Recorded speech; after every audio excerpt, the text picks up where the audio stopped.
What it do for the Shoe Nation? Welcome back to another podcast. And the Cardiac Colts have done it again, bro. They have done it again. They have sealed another win in a push for our playoff chances. And let's dive right. Let's break down the game right away.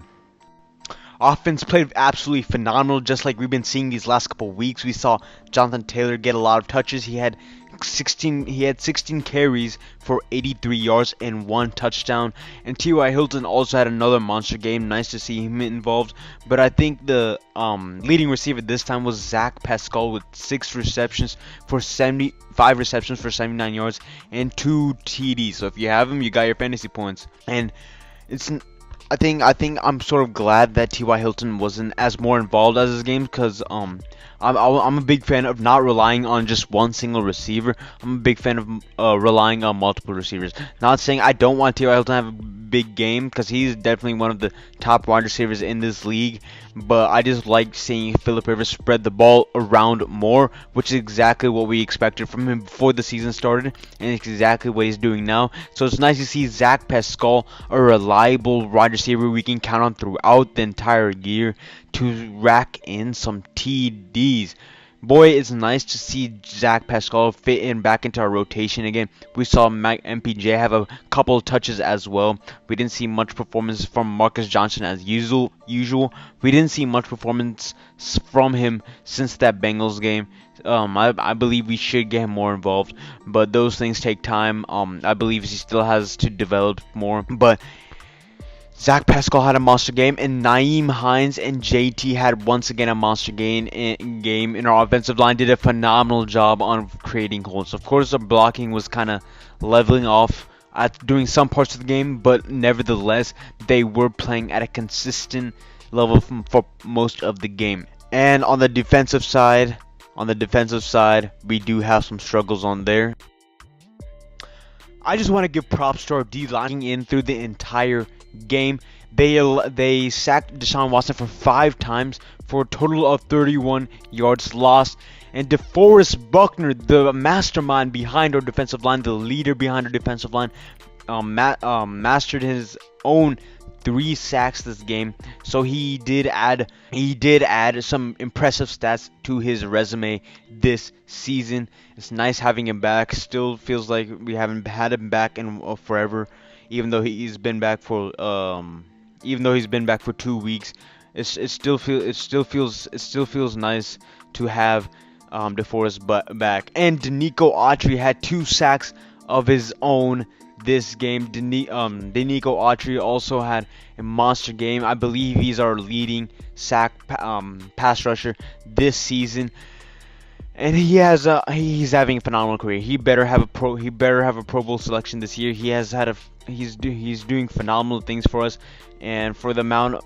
We didn't expect much from him when we first signed him, but he has excelled way more than we have expected from him, and he's performing at a level that Colts fans very much appreciate. DeForest Buckner, Justin Houston, and Denico Autry, Muhammad, they've all been performing at an elite level. The one problem I do have is Deshaun Watson had 370 plus yards. Deshaun Watson had 370 plus passing yards. Now, does a good defense really give up 370 plus passing yards? Definitely some mistakes that happened throughout the season, but the Colts definitely need to do a better job on not blowing up coverages. You saw Chad Hansen. I remember the Texans ran a double crossing route, and our backs got confused and left Chad Hansen wide open. Our backs left Chad Hansen wide open for a walk-away touchdown. So things like that we definitely need to work on. Things like those definitely need some improvement. We had a lot of 300 plus passing yard game from the Derek Carr, but the only difference with that was we actually forced 2 interceptions, which was excellent from our defense. So we just need to continuously do that in the upcoming weeks. We have a tough matchup against the Steelers.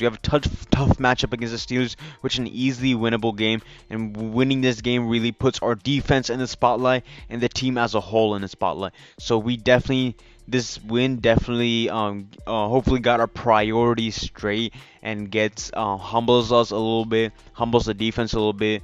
And because Ben Roethlisberger is a surefire Hall of Famer, already has 2 Super Bowl appearances.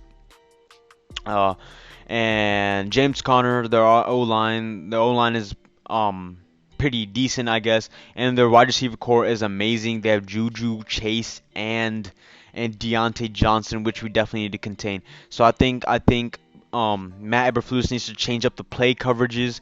I think we need to run more man to not zone to zone, because the man to man coverages have been getting blown up all all yesterday. They Deshaun Watson was constantly picking apart our defense. He was just surgically tearing up our defense on the defensive side. But the mastermind of this game, the savior of this game, the Lord and Savior for the Indianapolis Colts yesterday was the prodigy from South Carolina State, the maniac we selected in the second round, Darius Leonard. Darius Leonard punched the ball out from Kiki Cutie to seal the game-winning fumble. And typical Colts fashion once again. Well, specifically, I should say Colts Texans fashion, because the last game also ended on a fumble. But the only difference this time was it was forced. Darius Leonard, bro, what quick thinking from Darius Leonard to get the ball punched out right before Kiki Cutie crossed the goal line. Kiki Cutie has been having a monster game against the Colts these past couple weeks, and Darius Leonard shattered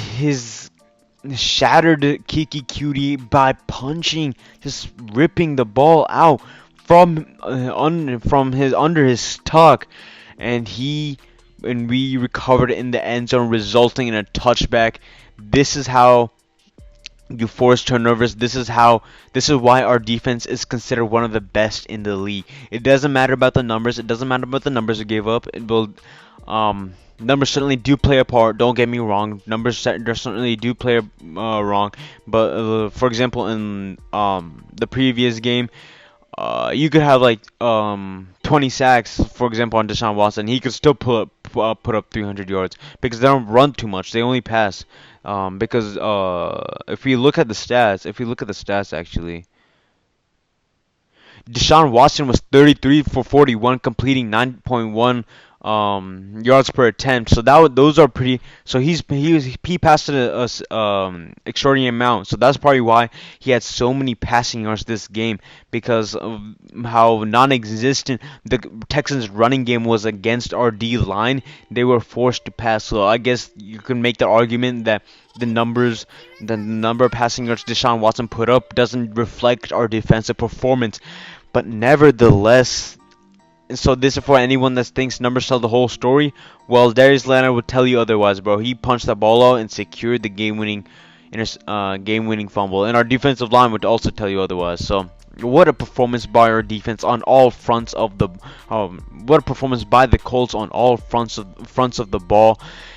They need to transition this performance into Pittsburgh, where we will be taking them at Heinz Field, a place where a team we haven't beat since 2008, so that's 12 years. So this is our year with the top tier defense like we have that we don't normally have, and an above average offense. We definitely can have things done, but I will be talking about the preview coming out later this week.